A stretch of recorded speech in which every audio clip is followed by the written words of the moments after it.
सोलापुरातील 7 रस्ता येथे नवीन जिल्हाधिकारी कार्यालय झाल्यानंतर जुन्या जिल्हाधिकारी कार्यालयाकडे सोलापूरचे पालकमंत्री, सोलापूरचे आमदार, सोलापुरातील प्रशासनातील प्रमुख अधिकारी यांनी पूर्णपणे दुर्लक्ष केले।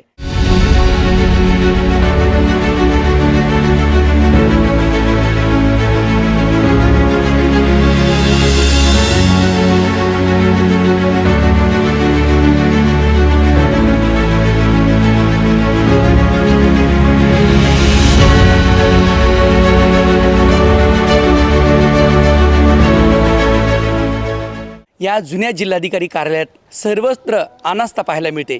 इथले रस्ते पूर्णपणे उखडले आहेत, स्वच्छतागृहाची दुरावस्था आहे, पिण्याची पाण्याची सोय नाही।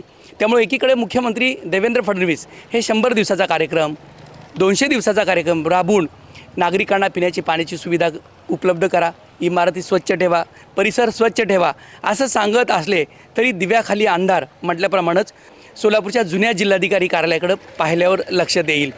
यामुळं या परिसरात अतिक्रमणाचं साम्राज्य आहे, रस्ते पूर्णपणे उखडले आहेत, अत्यंत दुरावस्था आणि अत्यंत घाणीचं साम्राज्य या ठिकाणी आलेल्या नागरिकांना पाहायला मिळतं।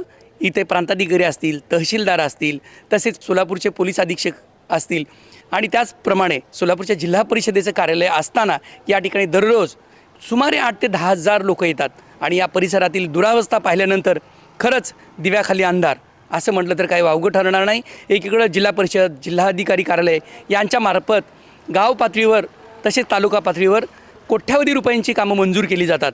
मग त्यामध्ये रस्ते असतील, ड्रेनेज असतील, दिवाबत्ती असतील, अशा अनेक सुविधा केल्या असताना ज्या कार्यालयातून हे कोट्यावधी रुपयाचं अनुदान वितरित केलं जातं, जुन्या जिल्हाधिकारी कार्यालयाची अवस्था मात्र अत्यंत केविलवाणी आहे।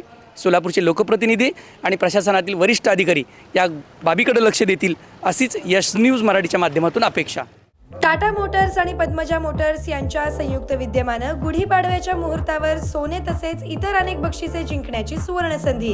तर आजच आपली आवडती टाटा कार बुक करा आणि गुढीपाडव्याच्या शुभ मुहूर्तावर तुमची स्वप्नातली गाडी घरी घेऊन जा। सर्व प्रकारचे गाड्यांचे टेस्ट ड्राईव्ह उपलब्ध आणि व्याजदर पण कमी। आजच भेट द्या पद्मजा मोटर्स, होडगी रोड, विमानतळासमोर, सोलापूर। मोबाईल 8600 02 26 17। पद्मजा मोटर्सच्या पंढरपूर आणि अकलूज शोरूम मध्ये देखील ऑफर सुरू।